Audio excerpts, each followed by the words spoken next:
Patchy. So today I kind of want to go over some of the more shocking things I found in the Twitch and YouTube TOSs. TOSs? TOS? TOSs. Yeah. I am going to be skipping over a lot of the legal protection stuff in these TOSs. We're sticking with TOSs. Because if you don't have a reason to know it, there is no reason for you to ever know it. And that is a large majority of the TOS for these companies, because they just need to cover their asses.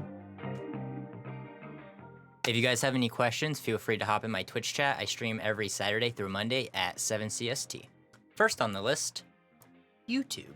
So the first thing I want to cover on the YouTube TOS is one of the more surprising things I was able to find, and it's under the license to YouTube section, and it states, by providing content to the service, you grant to YouTube a worldwide, non-exclusive, royalty-free sub-license and a transferable license to use that content, including to reproduce, distribute, prepare derivative works, display, and perform it. So if we break this down into easier verbiage, this just means that when you put anything on YouTube, YouTube has a automatic sub-license to it, and then they can pretty much do whatever they want with it and not give you any money for it. So this is one of those sections that I was talking about earlier that's a little scarier at face value.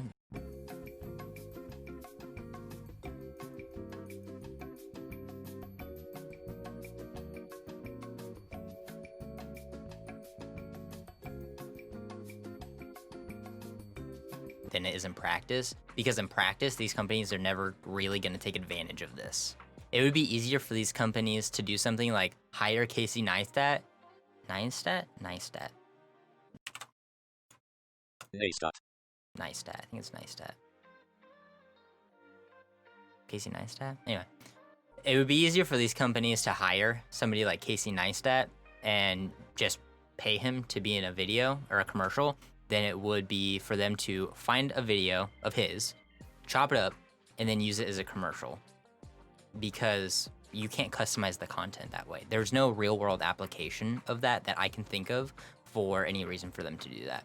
The royalty-free portion of this was also a little unnerving for me, but just like with the commercial example, there's no real-world application where this is really applicable. If YouTube were to ever use your content and monetize off of it, it would be in one of their commercials. And if you've ever seen any of those commercials, they will use snippets from videos, but they're like a millisecond. They're just snapping through videos. It doesn't proportionately justify having to pay that person. So the next thing on the YouTube TOS I wanted to go over is the section immediately below the license to YouTube, and that is the license to other users. This section states, you also grant each user of this service a worldwide, non-exclusive, royalty-free license to access your content through the service and to use that content, including to reproduce, redistribute, prepare derivative works, display, and perform it, only as enabled by the feature of the service. So this one, I have kind of conflicting feelings about, because on one hand, I understand why this is in there, because you can use other people's videos as examples in your video, or in B-roll, or anything else like that. But on the other hand of that, where somebody else is using your content and monetizing off of it, especially if you're not monetizing off of it, then they're literally making more money off of your content than you are. I do think an asterisk on that statement, though, is how much of your content is in their content. If you use like the Keemstar H3 beef that was going on this last July, August, June, this summer, if you use that kind of as an example, I get it. Like, they're using each other as examples, and they're also both incredibly large YouTube channels that are both making plenty of money. But I think in the case of a larger YouTuber using a smaller YouTuber stuff, and if they use a substantial portion, I would say 10% I would consider substantial, especially because of how much money that person's making versus how much money the smaller YouTuber is making. I don't know. That's, I think, where I start having a problem with this section. But I think overarching, I kind of understand what it's trying to get at. Why do I keep doing this? I'm not the Fonz. Anyway, the the last thing on the YouTube TOS that I kind of wanted to go over is under the removable content by YouTube.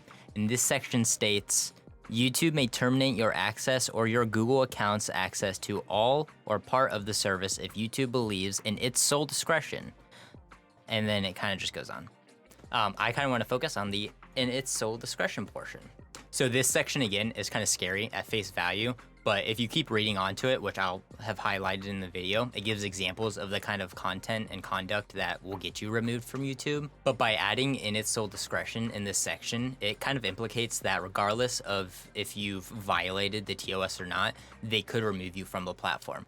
Again, realistically, I don't think they're going to do that because it would hurt them more than it would help them, especially if it kind of got out into the wider sphere of the internet, that YouTube just kind of swept somebody out.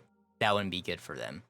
But the implication is still there that they could if they wanted to. So a lot of the things in the YouTube TOS carry over to the Twitch TOS. So I'm going to kind of bunny hop over some of it. Again, I'm just going to kind of cover some of the stuff that I found to be more surprising that I wasn't kind of expecting.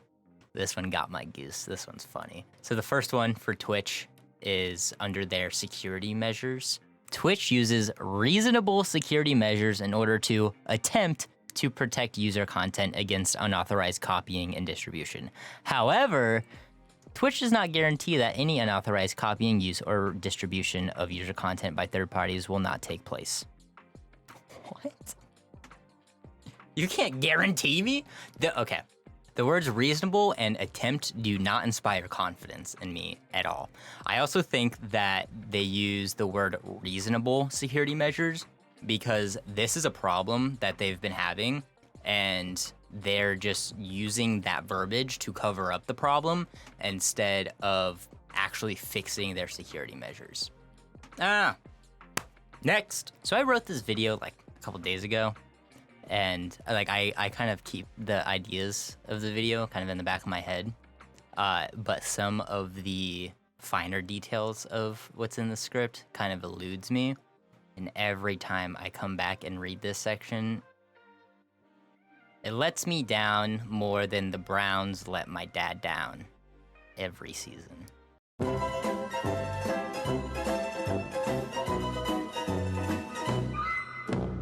So this section states, by submitting ideas, suggestions, documents, and/or proposals to Twitch or its employees, you acknowledge and agree that Twitch shall be entitled to use or disclose such submissions for any purpose in any way without providing compensation or credit to you.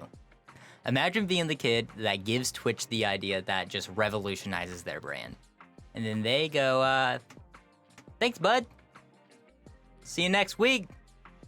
And that's it. Where's my money?